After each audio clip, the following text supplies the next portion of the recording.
Welcome to the Log Time Podcast. What some might think would be a paltry season due to the whole, bad thing going on globally, the summer 2020 season is actually kicking some serious ass. We've got some good recommendations, even though it's most of what's actually available, but it's really good nonetheless. So hop on in.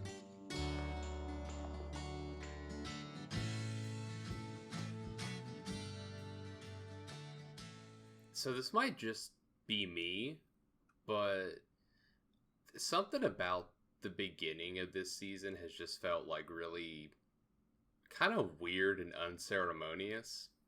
Like, it feels like when most new seasons roll around, like, there's something in the air about it, like, it feels like charged with electricity, and there's something about, like, this summer season that's rolled around that just, like, it felt like it was just here.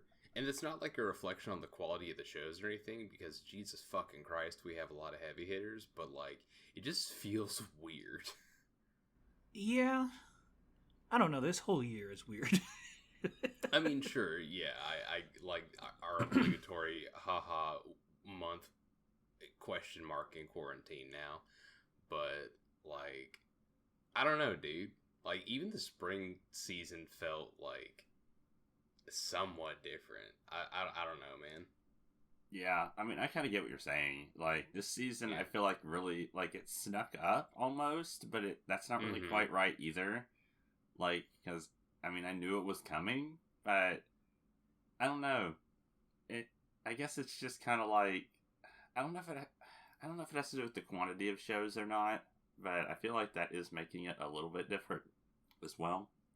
It is a little different, but at the same time, I mean, like, even though there are, like, just statistically speaking, less shows for, summer 2020, I'm still watching about as many shows as I did in spring. Yeah. I mean, so, I don't know. It's just a really weird kind of feeling in the air, Yeah. I guess. Like, I assume maybe it has something to do with maybe there is less shows, so less people are talking about it. It could be, yeah. Something like that. I don't know. Could also be people are just focused on other things, and so this kind of just silently went by for most people. Yeah, that too. We might all just be experiencing a very strong collective fatigue. And, it's like, oh, cool, more anime. Thanks. Yeah, I don't know. It's a very weird feeling for sure. Yeah. That said, I am enjoying myself this season so far. Yeah, for fucking sure. There's a lot of really good stuff out. I've been trying to watch as much as I can to try to see, like, what's the great stuff? What's the real fucking stinkers? Et cetera, et cetera, et cetera. And, like, I haven't watched as much as I would have liked to, but I am happy to report that, like, I've liked everything that I've watched except, like, maybe one show so far. Yeah. So I've been pretty dang happy with the hit and miss rate. It's a season where I felt like I could watch all of the premieres and, like, not feel overwhelmed with what was going on. Oh my god! So that was really nice, just to be able to be like, oh, I can actually do this feasibly now without having to starve myself. Yeah. Or something like that. Matt, please don't starve yourself. Please don't let that be the norm for you. Yeah, I was like, maybe for the first time, since I was unemployed, I can watch every single premiere. And yeah. I didn't, but, I could have if I wanted to. Yeah, pretty much. Yeah, there's a lot of good stuff, though. Like, I can't really say there's a lot of stuff that's, like, obviously horrible or anything.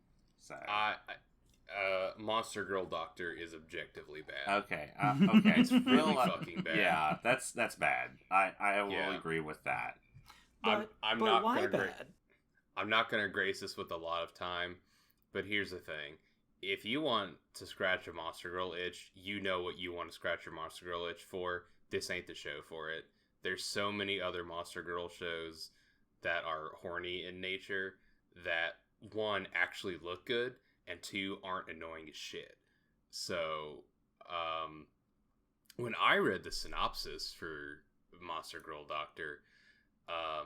It kind of talked about Mr. Doctor Man as like running an exemplary medical clinic for monster girls and his Lamia assistant, and whether receiving a marriage proposal from a centaur, or palpating the injury of a mermaid, or suturing the delicate wounds of a flesh golem, he performs his job with grace and confidence. But when an unsavory character seeks to steal a harpy egg, how will the unflappable Dr. Glenn respond? And it sounded like kind of wholesome and like, oh, this is a dude that's going to be do some solids in the monster, in a monster realm community sort of thing. Mm-hmm. We might get to learn about some physiological stuff from monster girls.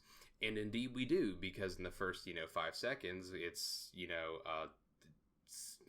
cowgirl, like, moaning because Dr. Glenn's, squeezing her mammies.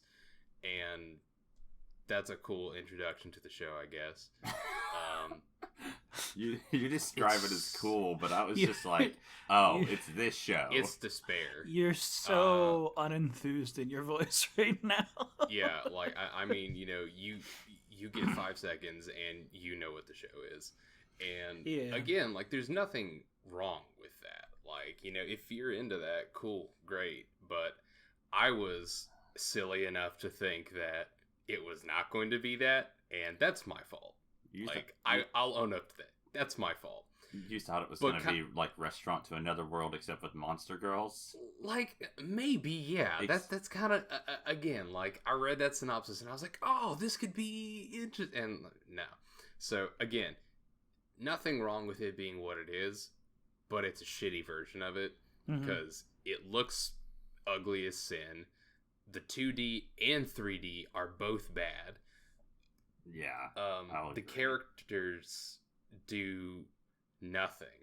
They are nothing personalities with nothing going for them. And I just, again, like, this is a Monster Girl show that specifically slots into the horny Monster Girl stuff, and there are so many better examples of that if that's what you want. So, like, don't fucking waste your time. It has oh, cool, nice. It has a 6.09 on Mal right now. Nice. So that's the only thing it has going for it right now. I don't want to, again, like that. It's bad. I could not finish the first episode because I was just so fucking done. Yeah. Like, we got, like, because Morgan and I were watching premieres, and we got in, like, I don't know, maybe the 7-minute mark, and I was like, can we stop? And she's like, nah, dude, let's just power through it. Just keep going. Quitting's for weaklings. And we're at, like, we get, like, 15 minutes, and I'm like, can we fucking please? And she's like, yeah, fine, please, come on, let's just, and I'm like, I thought this for weaklings. But it's bad. That's very bad. That's pretty. Don't. Yeah. Nope. That's the only thing I can say that was objectively bad. Yeah. I'll agree with that. Cool. Thank you. Because, I mean, Zach, did you watch the Hentai Power Rangers show? Or, like, not the hentai, but it's got hentai in the title, but it's not a hentai. Matt, I took one look at that and said, I value myself. Yeah, it ain't even on my list, like, of maybes. No. It wasn't as bad as the Monster Girl Doctor. So no. Here's the thing. I would believe it, but where the Monster Girl Doctor, I had an idea that it might be something else. I know exactly what HXEROS is going to be, and that's not what I want. So no, it's actually pass. HXEROS. Yeah, and they actually explained that in the first episode. Oh no! Did you not? Like, I tweeted about it, and they were like, someone once said that the X in HXEROS, it started like, because basically they explained it as the H from, like, I guess erotic, and then like, yeah, Eros. They explained the etymology of it in the site, and they just made it sound like something was like it was some kind of philosophical word from the gods, and I was just like, okay, this is stupid. It's trying to be so incredibly up its own ass for a show about horny mech teenagers. Yeah, like, it's I mean, don't get me wrong, it's not great, but it at least was entertaining because it was so stupid. So that was way more than what Monster Girl Doctor had. So I really thought, because like speaking of up its own ass, I genuinely thought that's what it was going to be for the Demon King anime. Oh, With the massive name. Yeah. Matt, do you mind if we, like, do you have anything profound to say about Heroes? No. Okay, No, cool. Great. Good. Okay. I would love to talk about the Misfit of Demon King Academy. Yeah, I actually really enjoy it. I love it. Like, it's the kind of trash that I like to indulge in. Yeah, it's the trash that I enjoy. I don't think calling it trash maybe is valid, but it's definitely very stupid. So here's the thing. I almost feel like this has become so stupid that it became self-aware. Honestly, I feel like there might be a little bit of self-awareness in just how stupid this setup is. No, I saw a bunch of jokes about this, but, like, I mean, it's a Demon King reskin of Mahoka. Yeah. In a lot of ways, except, you know, you don't have incest going on. Yet. Okay, fine. We do not know. We're only a couple episodes in. has any siblings. It is funny too because the on AnyChart, the number one recommendation, it's like, if you like this, check out this. It's Mahoka. Wow. Well, yeah, because I mean it's literally just Mahoka. Except for some weird bullshit magic sci-fi thing. It's like, no, we're just straight up isekaiing. The thing that I really appreciate about the Misfit of Demon King Academy, and I don't just want to spend the whole time saying it's Mahoka, because I feel like in saying that it is a disservice to itself, because Misfit lays out all its cards immediately on the table. Yeah, like, immediately. We have a very clear understanding of, like, what is at stake here, which is to say, fuck all. There are zero stakes for this. I mean, and we also already know this man's power level, because if a protracted sequence of him snapping his finger, making a dude into blood jelly, and resurrecting him for, like, 30 seconds is not an indication of, like, where this dude is at in terms of power level. And he did it multiple times, so... Yeah, again. Just over and over and over again. And again, and again, and again. To the point where it was, like, it was fucking hilarious. I think I know where you're going. Like, if you think about that whole sequence, it's got this, like, this quality of ridiculousness to it, because he's also, like, are you even the same person after you've been resurrected this many times? Like, he's just like psychologically fucking with him. Yeah. And I was like, wow, this is getting, like, pseudo-philosophical. This is stupid, but I love it. And, like, that's the thing, because, like, again, it's where I'm talking about the degree of, like, self-awareness, because I was like, I really can't tell if this is just trying to be some incredibly, like, obtuse comedy, or if it's trying to play this straight. And I legitimately couldn't tell, because it's like, I'm sure it is trying to take itself seriously, and I'm sure that that's the intent, but oh my god, it's so absurd. It's like a middle schooler's vision of, like, what is deep, what is truly nuanced, thought-provoking content. It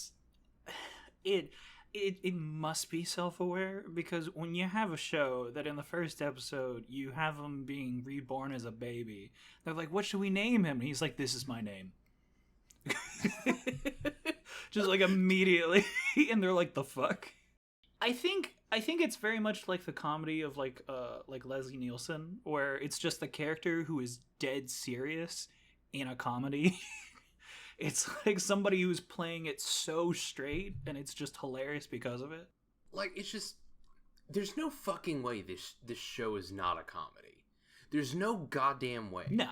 Because, like, every, like, quote unquote serious thing that happens is just fucking hilarious because of how absurd it is. Like, second episode, fucking, good old Voldegode picks up a whole goddamn castle and FIFAs it across the, the fantasy world. And it's like, are you kidding me? Yeah. What are you doing? Yeah, and don't forget the part where he twirls it around on his finger like a basketball. Like, I know. And I'm just like, okay. Like, there's no way this can be taking itself fully seriously, right? Like, right. There's no way. If the person making this was taking it incredibly seriously, they're so unbelievably out of touch with any level of human interaction or, like, narrative or stakes or anything that is just, it's preposterous. I refuse to believe that this is supposed to be taken seriously. I fucking refuse. I can't imagine it is. It even has comedy as one of the genre tags, like, on websites. So, like, yeah, it's gotta be. It's gotta be. I mean, you would hope so, but I don't know, man. I kind of want to read the manga or whatever it is. Light novel. It's a light novel adaptation. Of course it is. Is it really? I looked it up and thought it was a manga. Let's see here. According to any chart, they say a novel. Light novel. Also, the name, the Misfit of Demon King Academy, history's strongest Demon King reincarnates and goes to school with his descendants. That's a fucking light novel title because it's a paragraph. Okay. So the light novel started publishing in March of 2018, and then it got a manga in July of that same year. Oh my gosh. So, apparently it's a hit. Yeah, clearly. For it to pick up that quickly. That's like, amazing. Goddamn, dude. Either that, or they just, like, knew that they could milk this for all it's got. So, like, the publisher was just like, just go ahead and do it. It's absurd. So, I don't know, man. Yeah, it's an absurd show. That's what it is. I love it. It is. I love it. I don't care how trashy it gets. This is, like, on brand for me. Oh, well, yeah. That's exactly why I loved this show, because, like, I got finished watching the first episode, and I was like, I will watch as much of this as you throw at me, because it set a standard for how fucking stupid the show is going to be every week, and I'm so here for it. I will eat this shit up. It's also one of those, like, really validating shows to see a whole bunch of, like, rich assholes just get the shit kicked in. Like, you really do love your comeuppance shows, don't you? I do. I really do, though. Jesus Christ. Yeah, that's a good. Yeah, the on that note, the second episode. Yeah, I bet it seems like Kyle might have gotten some satisfaction out of that. I don't know. Oh, probably. I'm very sure of that.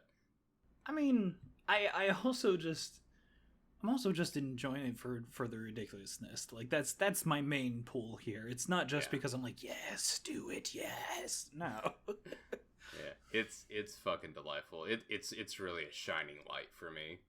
I am looking forward to this so much. Like, thinking about it right now and just talking about it, I'm like, oh, I just want that third episode. I want it so bad.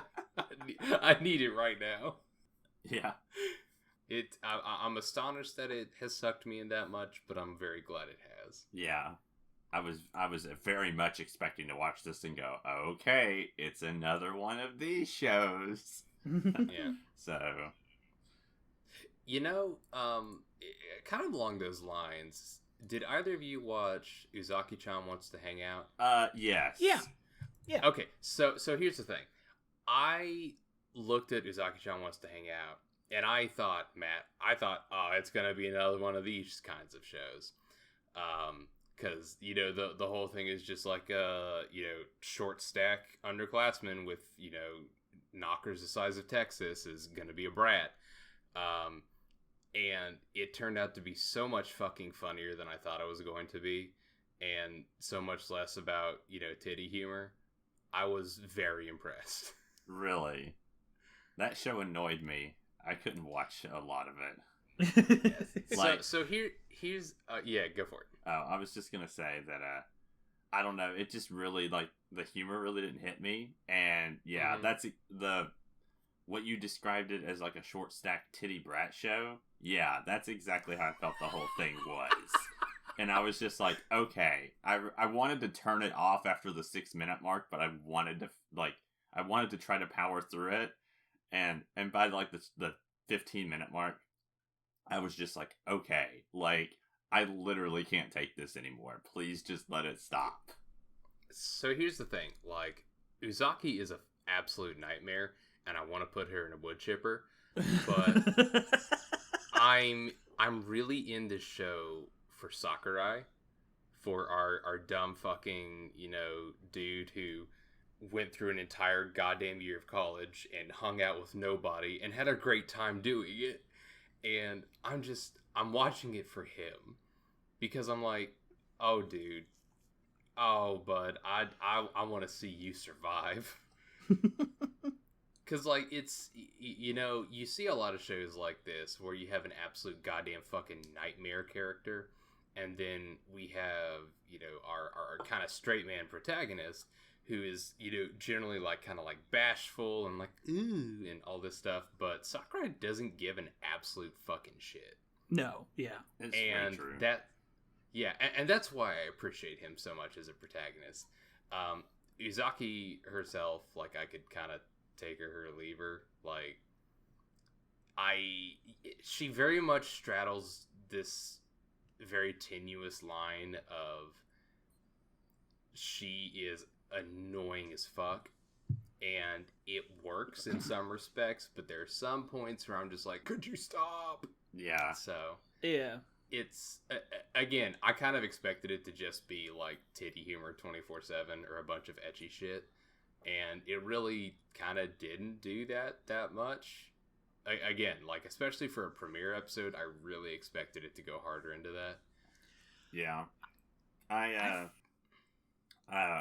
Now, granted, just to kind of put this in perspective, there are other shows like this that I don't like either. So, this may just be a strictly, like, this type of show just I don't like it in general. Cause yeah, it's not really your brand. I always find the one character just overly obnoxious, and I'm just like, okay, someone just needs to take her down like 3 or 4 pegs. Like, yeah. So he wants the comeuppance show. Yeah, I do. I want them. I would just like to see that, and I'm just like, it doesn't happen, and I'm just like, oh my god. So it's just frustrating for me. But I'm not saying it's a bad show. I'm just saying that this is overly annoying to me, and I can't get past that.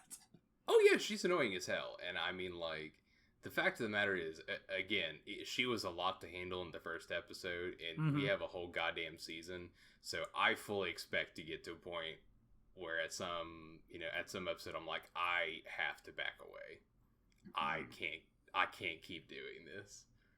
But, I mean, I haven't hit that point yet, so here's hoping. I think what really helps is that, when I read the manga, it actually does not start up with that setup where it's like she comes to college and just watches this dude be a waste of space for a year and love his life for it. That's actually not in the manga. Like, it's hinted at, but they never show it like that. So I thought that was interesting that for the anime they show that she's like, all right, yeah, I like this dude. I'm gonna do something to get his life better. That was an interesting setup for me, because in the manga they just straight go to annoying bratty Kohai.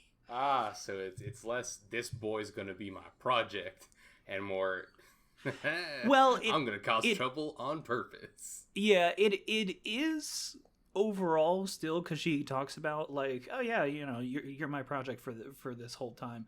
But, like, it's not set up initially. It's one of those things where they kind of just, like, launch into it. I get you. Yeah. So I actually really liked that introduction, because it showed her as at least well-meaning, even if she is a brat. Yeah. I mean, like, bottom line, this isn't doing anything particularly groundbreaking. No. I've watched plenty of stuff like this, and much like you, Matt, have immediately turned it off. But for some reason, like, this has kind of got me, and I guess part of it is that, like, if we don't count the Misfit of Demon King Academy, there's not a whole lot of comedy shows this season. Like, it's about this, and that's maybe it. That's for true. a dedicated comedy. So, like, because, I mean, like, trust me, I am more than happy to watch, like, ReZero and God of High School and, you know, Rent a Girlfriend and shit. But, like, at some point, I have to get some comedic relief that isn't gonna be, like, sandwiched between suffering or a cool fist fight. Yeah, there's actually several shows out for this season that are suffering. So, Oh, yeah. I'm glad that we know. all managed to get them in the same season. Because Yeah, like, we imagine even, like- imagine if we would have gotten Yahari and ReZero last season. Like, that would have just been like a nightmare to deal with. Honestly. Yeah, we yeah. even got like out of Left Wing. I didn't expect it at all until I saw a trailer like maybe a few weeks ago. Japan Sings 2020. Oh my god. Yeah. I heard that's a ride in of itself. I have not That's watched it. that's a fucking bummer. I'm 5 episodes in, and I was like in tears for the last 3 I just watched. Yeah, It it's some gnarly fucks shit. with you. You know, it's that one's really good though. People should definitely check that one out. Japan Sings. Definitely will. I just gotta find the time to binge watch it. I guess as long as we're talking about suffering, does anyone have anything? Everyone's watched at least, you know, our first 2 episodes of ReZero now. Yeah. Is everyone caught up on ReZero at this point? I didn't watch the second episode, but You bitch. sorry. Don't be mean, Kyle. Look. I just didn't get to it. That's all right. Yeah, that's fine. That's fine. But I kind of have an idea of what it entails. Yeah. So, yeah, that's its own brand of suffering. I will say the second episode I don't think hurt me as much as the first one did. I mean, it's kind of hard for it. It would be difficult for it to do so, considering the whole conceit of the first episode is Right. the whole who's Rim dilemma. Yeah. And, you know, everything else that goes along with that. Crush loses her fucking memory. A bunch of other just nasty, gnarly shit happens. Like, we did not even get the courtesy of, like, a moment to breathe. No. Yeah, that was The second very season. like I looked at the first episode and watched it, and I got done. I'm like, this is very mean. Yeah. Like, he walks in and kicks you in the teeth. I got to that part and I was like, oh yeah, this is ReZero. Oh yeah. Which, by the way, the Who is Rim, was that hinted at somewhere else? Because I swear I had seen that scene before. The Who's Rim thing was played at the very end of the director's cut edition of ReZero that finished airing last season. Okay. Yeah, And I sent you guys a link to it. yeah, Yeah. I didn't watch the director's cut, but I got that much. I also knew that happened already from the some web novel spoilers. Oh. So before the director's cut even aired, I had read that, and I was like, that's not in the show. I wonder how they're going to deal with the second season. And apparently the way they're dealing with it was they put it in a director's cut instead. So that's interesting. Yeah. So that was a little bit of a, I don't want to call it a retcon, but it kind of was. And yeah, the first episode destroyed me. Mostly just because I watched the like, I don't know, it was like a 2-hour long, like, I don't know if it was a movie or an OVA or whatever. Mm-hmm. There was Frozen Bonds? Yeah, I watched the Frozen Bonds. And that was interesting. I'm sure that's just going to add to the suffering later. I have intended to watch that for a while. I don't but I didn't get around I've to watched watching it. I did get to watch the short OVA where they have like a big old fucking blizzard and Rim has a fucking frozen bath of mayonnaise for Subaru in the castle for some reason. And yeah, that was great, and that wasn't suffering. So I'm glad I watched the one that wasn't suffering. Yeah, the Frozen Bonds. Definitely check that out. And that was way longer than I intended it to be, but there is a lot of backstory there that's kind of not important, but they did hint at it in episode 1, so it adds to the context. Okay, all right. So yeah, I'll have to see that. But yeah, episode 1 of ReZero, yeah, that shit hurted.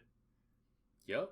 And I was very sad about the whole Crush thing, where they apparently just people lose their memories. That's what happens. Thanks to our new 2 bad people. Yeah, fucking gluttony and greed, I guess. Greed, yeah. And I'm like, okay, that's horrible. There's 2 at once, and well, you got to up the stakes for the second season. I mean, yeah, but also I was so afraid that when Subaru reset, he's like, I'm gonna go fight the freaking Peltogese again, and I was like, oh, dude, don't do that. You're just like, that was already hard enough the first time, and then when he reset, it just put him like after that point, so that was suffering. Yeah, I was very happy that we got a nice new reset point for him. It does kind of suck that the reset point made it so that he could do literally nothing about Rim and Crush, though. Yeah, but so that's like, whatever. That'll be interesting for him to mentally deal with, I guess. Yep. I don't want a whole another season watching him completely mentally break, like, again. I mean, I'm kind of here for it at this point.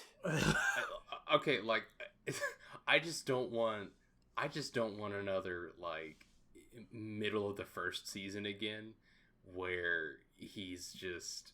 Oh, where he turns into a like piece of shit for, like, 8 episodes? I mean, like, I don't know. I'm here for whatever it does. I'm just, like, I don't know if I can handle that while also watching Yahari in the same season as well.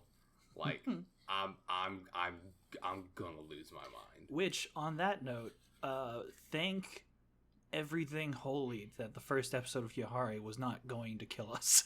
Because I watched these back to back, and I was like, oh, thank you that it's not as dark as I was thinking it was gonna be, or not as dramatic. Yeah, where the first episode of ReZero kicked down the door and proceeded to punch us mercilessly, like, what's up, nerd? Give me your lunch money. Yahari only did a little ouchie at the beginning. Yeah. By kind of recapping the end of the second season, which is nice, which is convenient. And adding a little bit to that conversation. But then it was so nice to just kind of have the rest of the episode kind of be cushioned with some development between Hachiman and, you know, his sister, and then also Saki and her sister. Like, yeah, it was really delightful. You're kind of seeing a little bit of the growth that is trailing off from the second season. So yes, it's so good. It's very nice. That was very nice to see. But now I'm just very concerned what the rest of the show is going to bring.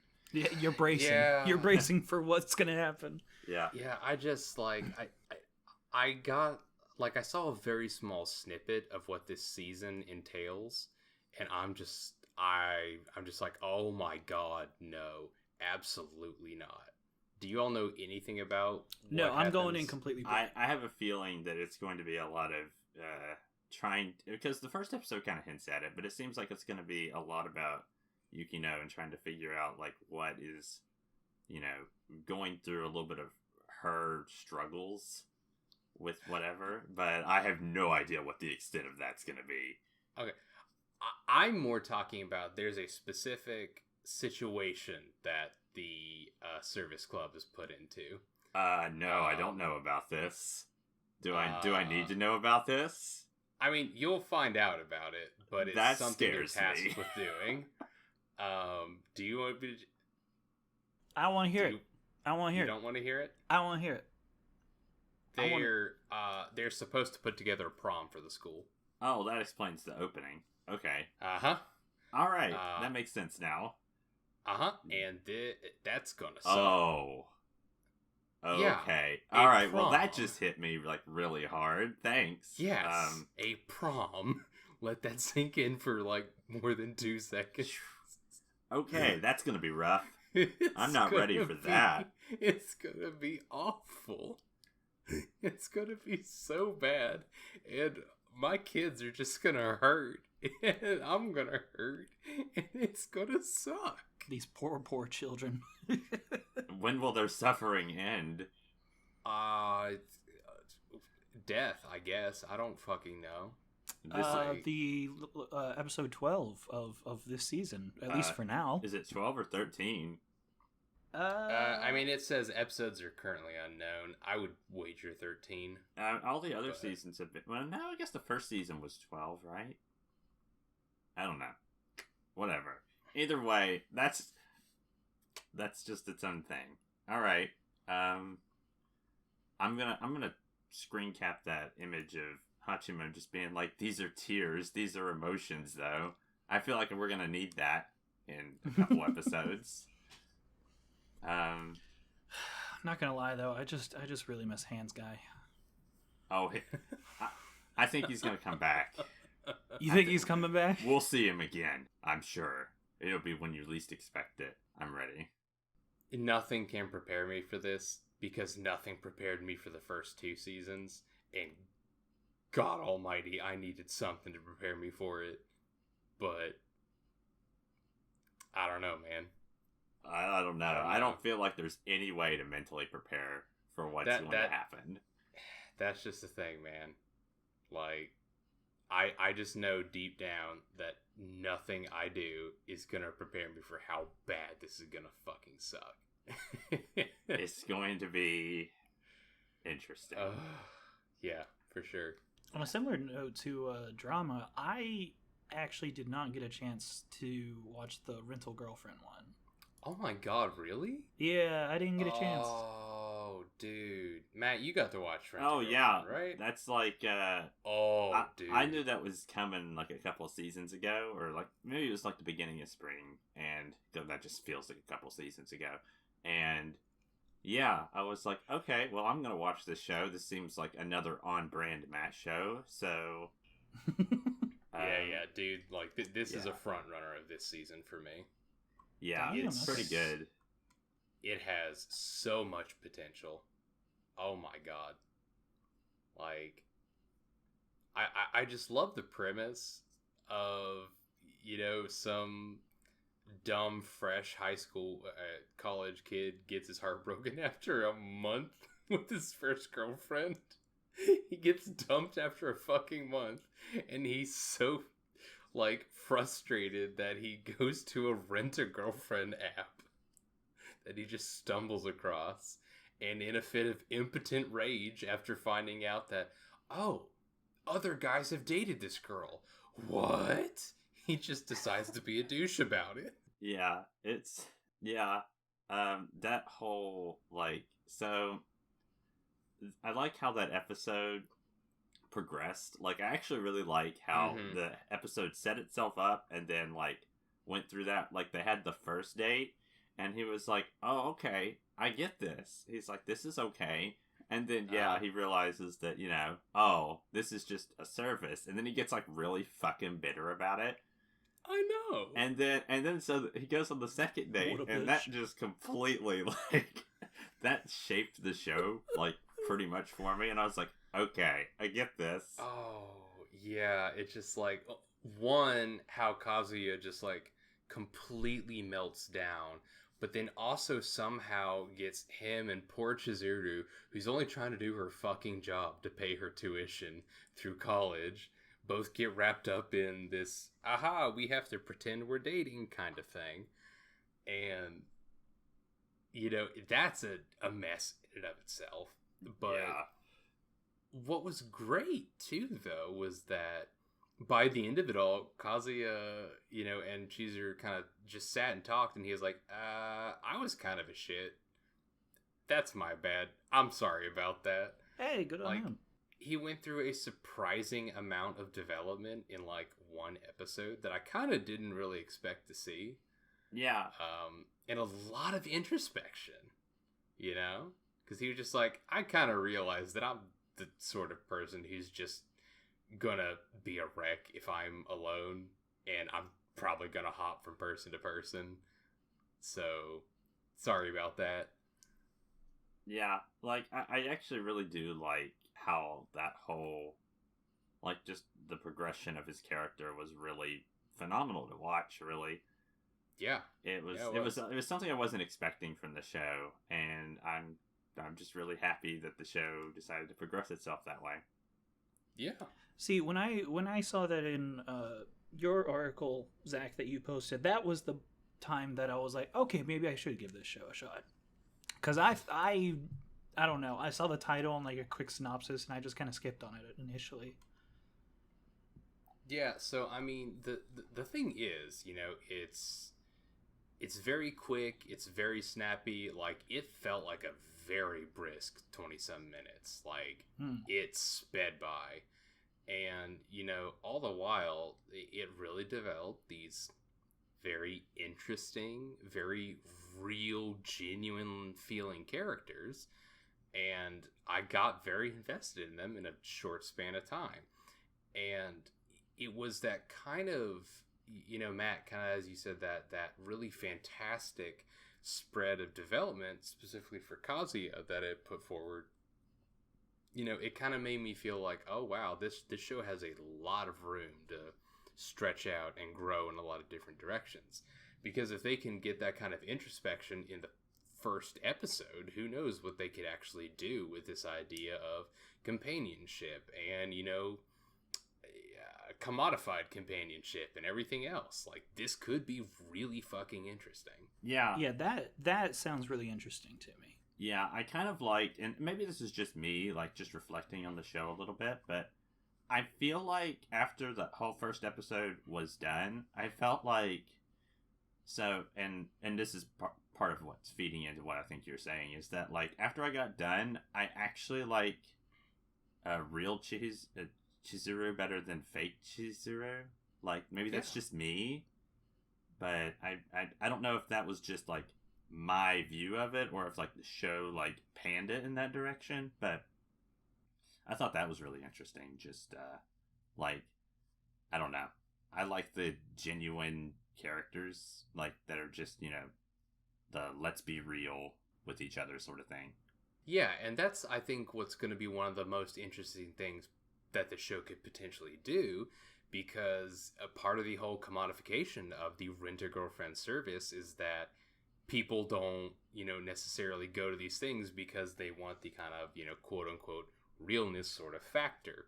And so there could be a lot of discussion about, like, well, are people actually going to like the on-service Chizuru, or are people going to identify more with the, you know, core Chizuru? Who fucking knows? And I think that's what's so interesting about this, specifically just because this is a show that is kind of revolving around a service, and again, specifically a service that is centered on, you know, its workers acting and behaving a specific way. Mm-hmm. And I'm very interested to see where it goes. Yeah.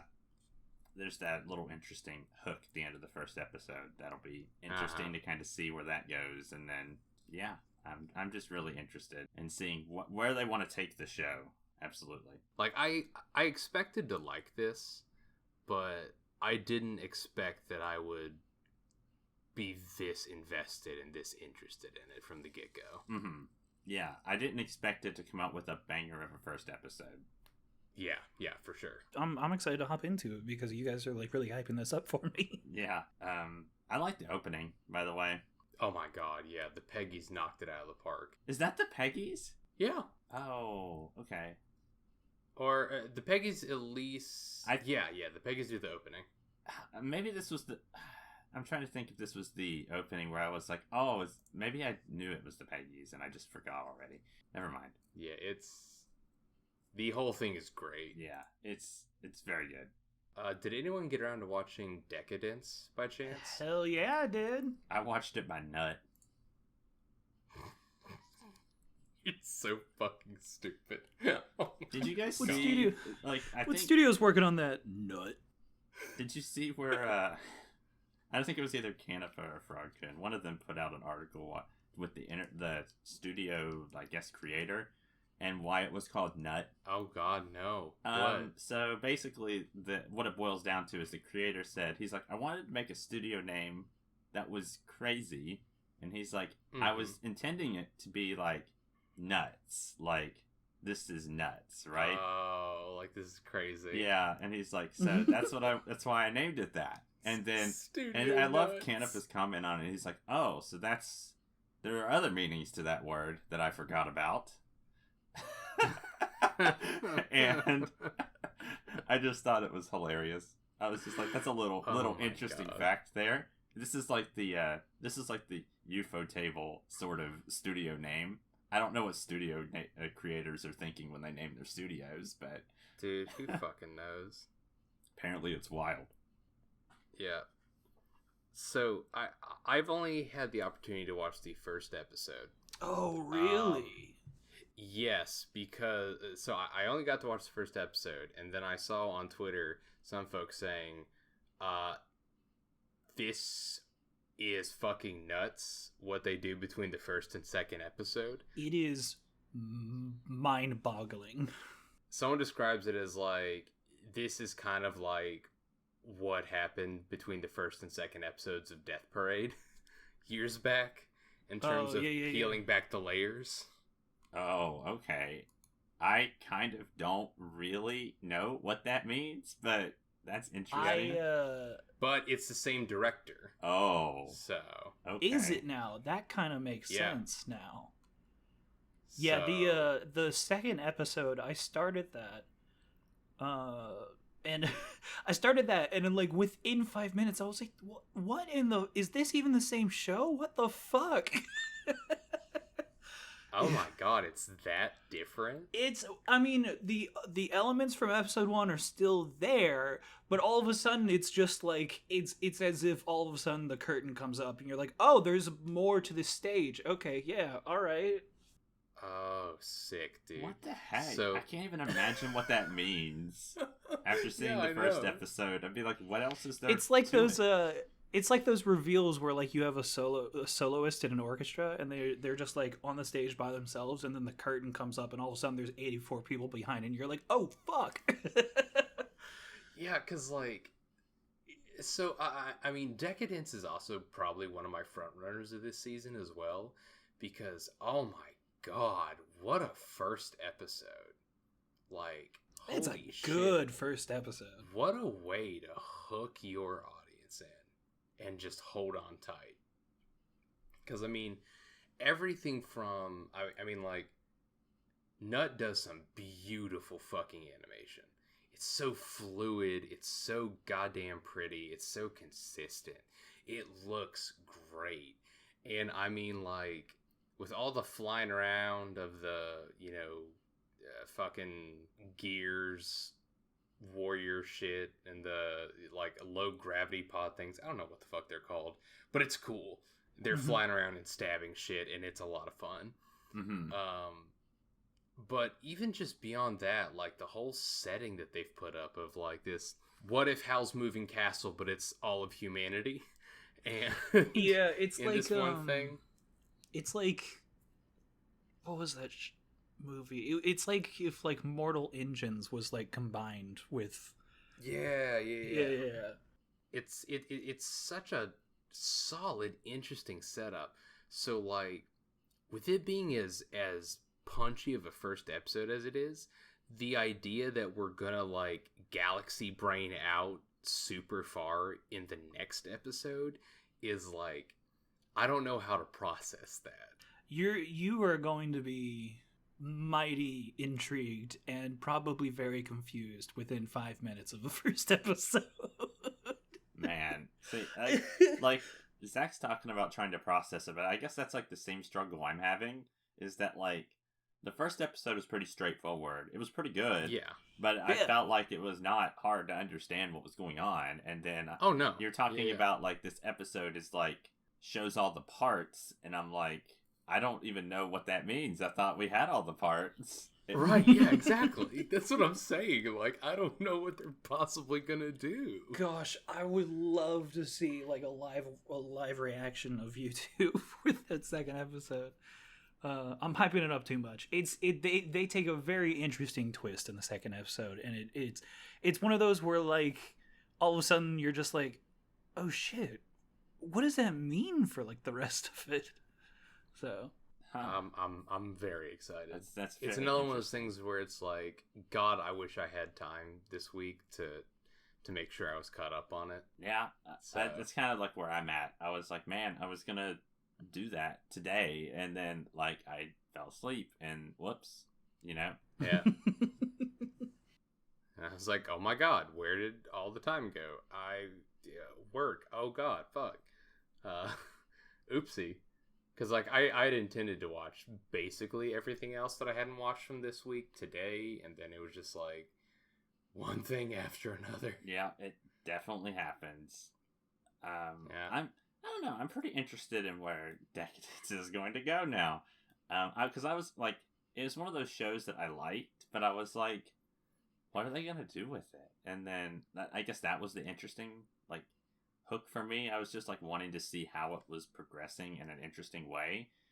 Yeah, like how do you make this idea of what is essentially a long protracted car chase, but like for the survival of the human race against monsters, like how do you make that A show. fresh with each episode? yeah, because it's like at first you don't see the giant thing, and you just see like post-apocalyptic kind of wasteland, and you're like, okay, and then you see the giant thing, and you're like, all right, mortal engines, and then all of a sudden there's like just tons of trucks coming out of this monster city, and you're like, Mad Max, and then just the giant robot fist, and you're like, all right, okay, there's some interesting things going on here. Yeah, all right. Yeah. Who knows, man? And I mean, like, with this being a Studio Nut original, like, they already did some wild shit with, like, Saga of Tanya the Evil and other things like that. So I am fascinated to see what they actually do with their own property. Yeah, I'm ready to put my nut hat on. You're gonna fucking kill me. Oh my God. I will Stop. never not love the name of that studio. Oh my God. Hey, you mentioned fluid animation with that one. I gotta say, The God of High School has some really nice animation. Oh my God, dude. Yes. It kicks ass. That show just Holy immediately shit. just through like you said in your article, Matt, like the whole idea of like introducing the main character in one fluid chase scene, like our main cast. Mm-hmm. That was really sick, and like just the way that everybody acts and interacts with each other is like really fucking cool. I love it.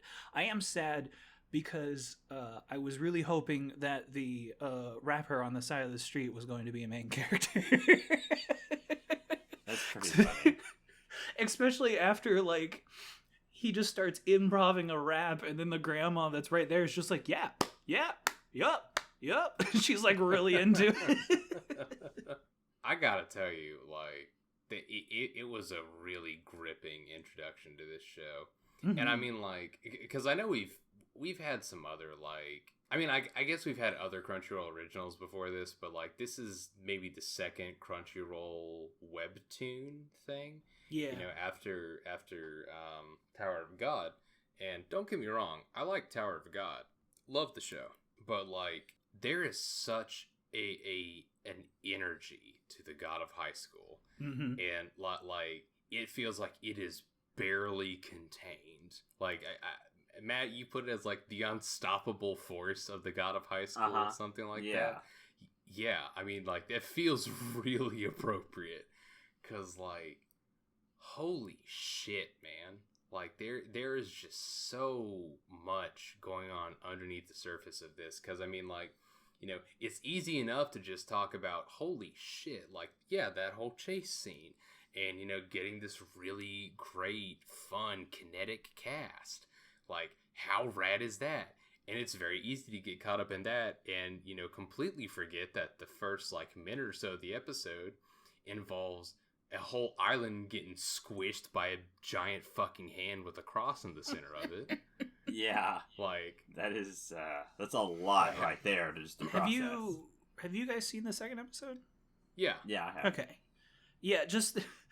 Where it's the fucking Pentagon and they're like, what the fuck is up with this giant hand? Yeah. It's like President Tony Stark is like, what's happening? I'm not gonna lie, President Tony Stark, he's a bit of a dilf. He can get it, dude. Yeah, he can get it. He can absolutely get it. Yeah. Okay, that is not what I was thinking when I watched that scene. We had completely different thoughts on that. But yeah, the Pentagon thing was pretty crazy. But I was like, that tracks for this show. There's just a bunch of wild shit going on. All right. Yeah, and that's the thing. I have to give some serious props to this show because, with that kind of energy it established very, very quickly and very early on, I feel like this is going to be one of those shows where they can toss anything in. I'm going to be like, yeah, all right, that tracks. That makes sense. They've set a precedent for this already. Because, it's just, whatever crazy shit they do, it just feels like it would be appropriate for this. Because everything else is already batshit insane. Mm-hmm. Yeah. So, we already got, Mira, our good swordmaster girl, takes out a whole goddamn fucking exit ramp sign with her face. It was so just walks it off. Fucking funny. Oh my god. The fact that she's walking around with it still stuck on her face and she's like, what's going on? Did we get him?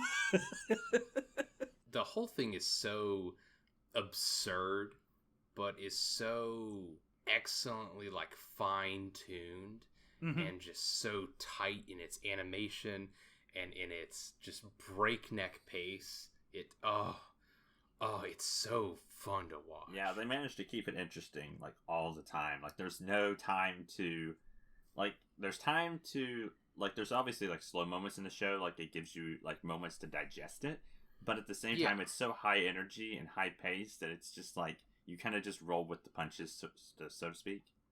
So yeah, exactly. I like that balance of energy. It's very makes it very feel alive, I guess. Mm-hmm. Yeah, it gives brief moments of pause, but not so much that it feels like you have stopped. Right. There's always some movement and motion going forward. Yeah, I really like the show. I didn't really expect to like it at all, but I love it actually. It's pretty good. That's the thing. I was kind of excited about the show because I was like, oh my god, it's another Crunchyroll webtoon thing, and I like Tower of God, but it's also a Crunchyroll webtoon thing that Studio Mappa is doing, and I'm like, oh fuck, dude, I trust them with basically anything. Let's do it, and I ended up liking it more than I thought I would. Yeah. Yeah, Mappa definitely went hard with a lot of the animation on this one, especially for any of the martial arts that they show. Fucking sick. Yeah, I love that. Give me that. Give me more. Yeah, I'm stoked to see everything the show's got to offer this season. I am chomping at the bit for it. Yeah, that is kind of the feeling of the season, is that I just want more shows and more episodes. Yeah. Give them to me so I can nom on them, sort of thing. That's actually the end of all the ones that I've seen. I wanted to watch fucking Great Pretender, but no. I intended to watch that. I just didn't get around to it. Well, I mean, you're gonna have to wait. Well, is it not technically? Is it out? Yes, no. It's in Netflix jail. It's in Netflix jail. Oh boy, I love Netflix jail. Which is so weird because Netflix also got Japan Sinks 2020, and that's good to go. They're just like, yeah, here it is. I guess because they had made the whole thing. I am not sure what Netflix's model is anymore, because sometimes they're like, yeah, here's a show, here you go, and then other times they're just like, it's in jail, and then Japan gets it all at once, and I'm like, yeah, what's your goal here? It's also completely different depending on which country it is. Yeah, where it's just like, for us, oh no, you're a binge culture. We're gonna wait until it completely airs in some other country. It's like, what? Why? Just give it to me now. I don't know. It doesn't make any sense to me, like what they're doing. Long-time listeners will know fuck Netflix is basically our motto. Yeah, every beginning of the season podcast, like if you're filling out your bingo board, this is where you can put you can cross out fuck Netflix. Yeah. Or Netflix jail, whatever you've called it. It's the free space. Yeah, pretty much. Yeah. Lapis Re lights, anybody? Yes. Lapis Relights? Yeah, okay. So the title doesn't make any fucking sense, especially if you look at the capitalization. I don't know what's going on there. But, I just roll with it at this point. So the whole idea of it just being like fantasy magical girl idols in a weird, like, technically fantasy world, but Matt, I don't know. Like, this girl came in, like, riding a fucking Skyrim carriage and ended up going to, like, a building that looked like it came straight out of fucking Mahoka. Like, I don't know, like, what time era this takes place in. I don't know. I don't know where they are with technology, because if they have fucking hoverboards they can sports around on, you know for fucking sure they don't have to have horse-drawn carriages to get people around in this. Yeah, that's like very interesting. What's happening? It's so bizarre, and like the whole premise is so bizarre, and I don't know, man. Like, I've watched 2 episodes so far, and like, with the whole conceit of this being like, again, they're fantasy magical girl idols, we haven't still really got much of the fantasy magical girl idol shit yet. Yeah, I'm very confused. Well, I like it, okay, like just on a basic level, but I'm also like halfway confused of what the show wants to be, and yeah. I don't really know how I feel about it, because I'm just like, I don't know how this show's going to progress. Yeah, like, I mean, it's fun enough, but like, I also definitely got, my blue hair girl, red hair girl Yuri bait shit like a season or 2 ago, and I know where this shit's going, and it's nowhere fast. But like, there was another show like this. Asteroid, no, not like this, but like Asteroid. Oh, okay. Also pulled this kind of shit. And I'm just like, dude, what are you doing? And I mean, like, the moment I saw that this, its summary was based on a mixed media project, I was like, okay, well, cool. So this is just a big old fucking cash-in thing. Gotta get those meme bucks in. Yeah, sign me up though. I'm here for that. This is right up Matt's alley. Yeah. Because, like, I'm with you, Matt. Like, I like Lapis Relights. It's fun enough. The characters of the core Lapis group are charming in their own ways. I can't quite say that I'm gripped by it in the same way that I have been with other idol shows that I've watched. Mm-hmm. To be fair, I'm also not like the hugest idol fan or anything like that, but I mean, like, I love the shit out of Bandori and like Zombieland Saga and some other shit like that. So I mean, they can do better. Oh yeah. It just feels like there's so much that they're trying to set up, and I don't know how much they can realistically do, because between like the magic spells and shit, and they're all flunking because they're a bunch of dumbasses and they'll get expelled if they don't, get their grades up. And there also seems to be some weird, like, class-based division and, like, prejudice between, the rankings of the students. And also Tiara is secretly a princess, but, like, with a name like Tiara, duh? Like, I was gonna say, we may as well just call you Duchess. Like, come on. Yeah, I it's one of those shows that I'm just like, okay, this is happening. Yeah. And I don't know. It's very confused on what it wants to be, but I still just kind of respect it for trying to do a lot, and somehow it's not failing in any of the categories. It's just lost. It's kind of that sort of thing. But I mean, I'll keep watching it until it gets dumb or something. But Well, okay, it's already dumb. We had half an episode where they were chasing a duck. I mean, yeah, but not that kind of dumb. I wonder if it's going to get like edgy, because I could totally see it doing that.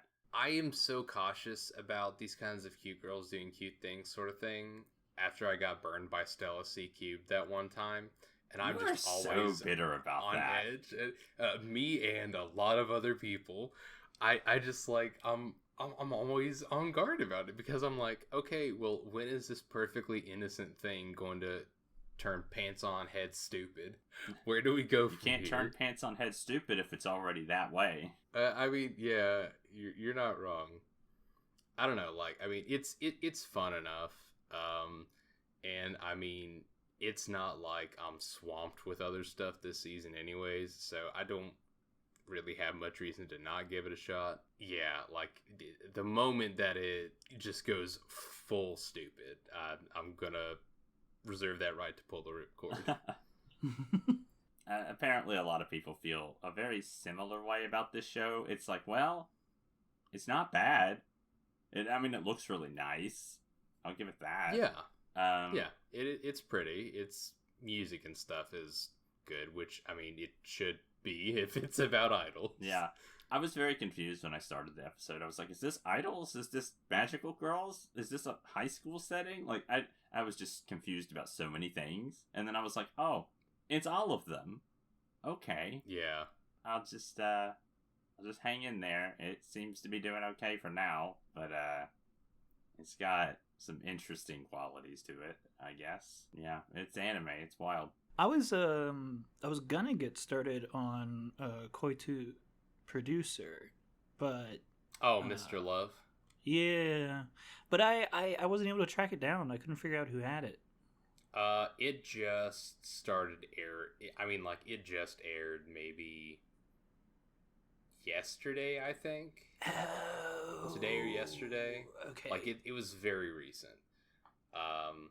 I got to watch the first episode of it. It's a weird premise. I mean, and it seems like it. Oh, and okay. it's based off a mobile game. It's based off a mobile game? Is that what you said? Yeah. Yeah, it's based off of a Ultimate mobile game, from what I can tell. Interesting. I mean, the basic idea is our main character that we're following. I don't even remember her name. She wasn't terribly remarkable. Well, let's see. Oh, According to it's, AniList, it's it says Watashi. Yeah, apparently she doesn't have a name. She's just I. God, I mean, that might be the case. I don't... Look, all I know is, brown hair milk toast, like, her dad died, and that's sad, but she, like, inherited some, like, fucking Supernatural Mysteries show that he did. So, like, from the start, I'm like, the host of a wildly successful show died, and the solution is to hand it over to his daughter, who has no experience in the entertainment industry. Like, what? Yeah. Why? So, okay, first strike.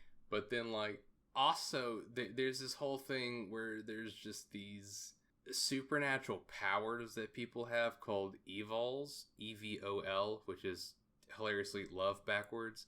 But also, the people who have those powers are called evolvers. And so they get to do like a weird, like, haha, love, but evolve, and wow. And I don't know, man. Like, she has an encounter with a couple different superpowered boys. Like, there's a super smart PhD holding professor at some university that she talks to, who looks like he's maybe 27 or something like that, but knowing my luck, he's probably younger than that. But He's yet 26. still has a Yep, PhD. there it is. It's fucking Yeah. 26.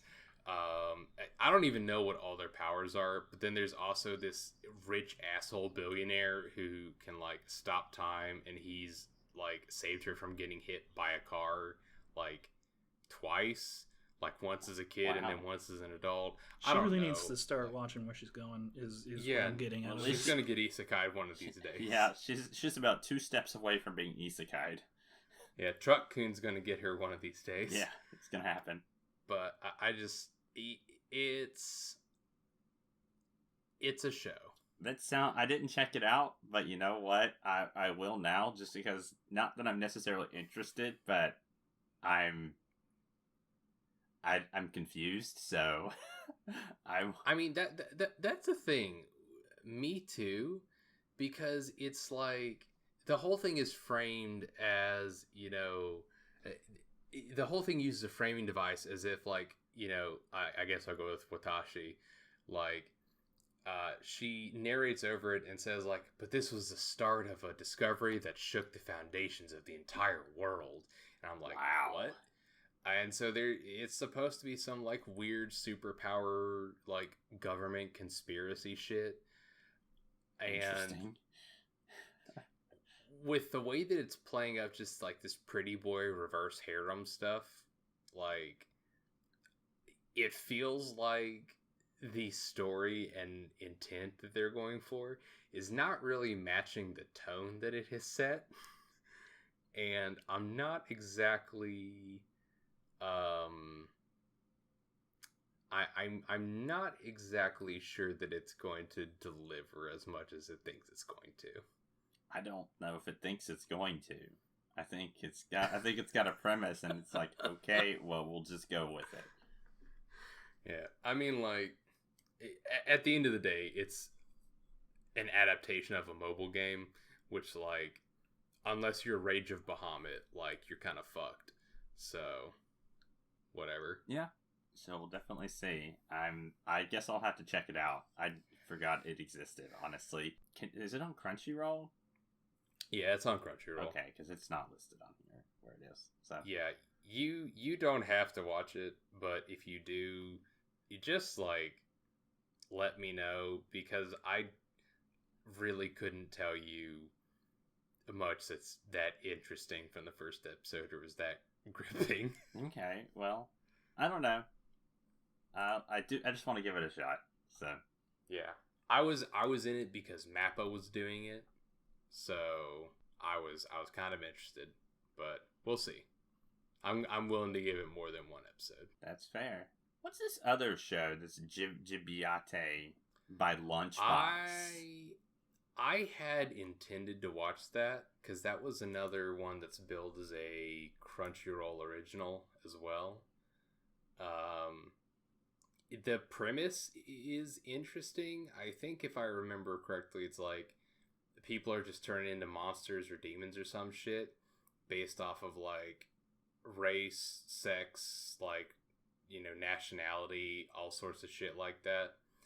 And then there's, like, 2 Japanese warriors that have traveled to the future from back in time, like in feudal Japan era, to fight these things, like by something choice? like that. They went into the future. I have no idea, man. I don't know. Okay, that's the weird. whole premise just sounds batshit crazy. Okay, but, like, I'm very interested. I want to give it a go. It's just one of those things that kind of. So. Yeah. I don't think there was anything else that caught my eye for this season that I was, like, really, really interested in. Well, if you think about it, we talked probably about, like, all the shows. At least all the main I mean, shows. yeah. So I will say, this is definitely going to be a season of movies as well, because we're getting, like, the Given movie, Violet Evergarden movie. God, yes. We're getting Umibe no Etranger. What the fuck? I don't even know how to say that. Seaside Stranger. Okay. The gay novelist one, which sounded really interesting. And pretty much all of those are coming out like second week of September. Like all of them. Dear God. Yeah. We're also getting like Apare Ranman and oh fuck me, the Millionaire Detective as well, starting at the end of July. Oh yeah, that's Those good. are returning. Yeah, they're coming back. Yep. That's Hell good. yeah. Yeah, that'll add a little bit of flair to the season. I'm gonna have to remember that. But yeah, no, nothing else for me. Like everything I wanted to see, I pretty much ended up seeing. Yeah. I kind of like this whole, well, I kind of like and don't like it, but I like this kind of flashback to, like, seasonals of, like, 2011 and 2012. Like, in terms of size. I kind of like this throwback, so to speak, because there's just not a lot of shows, and I can be like, oh, okay, I can just kind of watch everything and try things out and not feel like I'm gonna die. So yeah, it's relaxing. Yeah, it's very nice. Anime is relaxing. Not dying. Yeah. Well, I guess we'll catch everybody for the next one then. Yeah. Yep. It's catch you on the flip side. The flippity flip, as we call it. Yes, after the flippity flappers. Flippity flappers. Man, if they do another flip flappers, I will scream. Well, no, that's the sequel season. It's flippity flappers. It's the flippity. They have flip flappers, and then it's flippity flappers, and then it's flip inevitably it's for the third one. Yeah, inevitably it's just gonna turn into like flippity flappers. Yeah, and it'll have some weird ass capitalization for the third season. But yeah, that's all I got. So yeah, okay, let's get out of See ya. here. Let's end this. We just gotta go. Thanks Bye. for stopping in. Yeah, bye.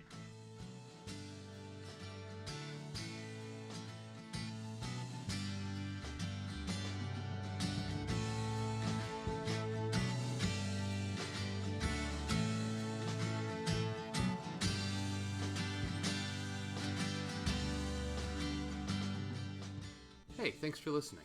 As always, you can find all our podcasts, articles, videos, etc. at thebacklogers.com. Our intro and outro song is The Bear by Shell and the Pit, who you can find on Spotify and Bandcamp.